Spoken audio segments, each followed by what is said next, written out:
সারা বাংলাদেশের মানুষ জানে, বিশ্বাস করে আগামীর সরকার ইনশাআল্লাহ বিএনপির সরকার। কিছুক্ষণ আগে আমার ভাই মাওলানা ইসলামাবাদী বক্তৃতা দিয়ে গেছেন। তিনি হেফাজতে ইসলাম বাংলাদেশের যুগ্ম মহাসচিবদের একজন, আজিজুল হক ইসলামাবাদী। তিনি বলে গেছেন এদেশের আলেম সমাজ বিএনপির সাথে আছে। আমাদের হেফাজতে ইসলামের সম্মানিত আমির, আমাদের মুরব্বী মাওলানা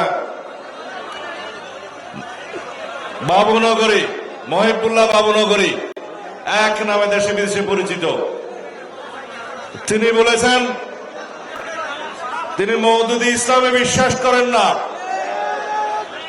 আমরা মদিনা ইসলাম চাই, হেফাজতে ইসলাম করবেন তিনি, ইসলামের হেফাজত করবেন।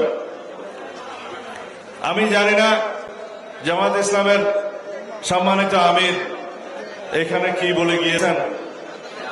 শুধু বাংলাদেশের সর্বত্র যেখানে যেখানে জামাত ইসলামের প্রার্থীরা কাজ করছে, ভিডিওতে, ফেসবুকে সর্বত্র দেখা যায়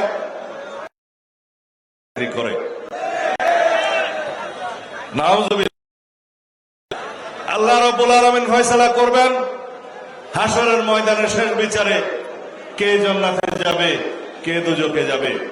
রাসূলুল্লাহ সাল্লাল্লাহু আলাইহি ওয়াসাল্লামের উম্মত, তার সুপারিশ ছাড়া কেউ জান্নাতে যাবে না। শুধুমাত্র 10 জন পৃথিবীতে জান্নাতের সুসংবাদ পেয়েছিলেন, আশরায়ে মুবাশশারা। এখন বাংলাদেশ জামাত ইসলামে কি ইসলামের ঠিকাদারি নিয়েছে? আমরা কারা? আমরা বিসমিল্লাহির রহমানির রহিমের পার্টি, যারা সংবিধানে বিসমিল্লাহির রহমানের সংযোজন করেছেন।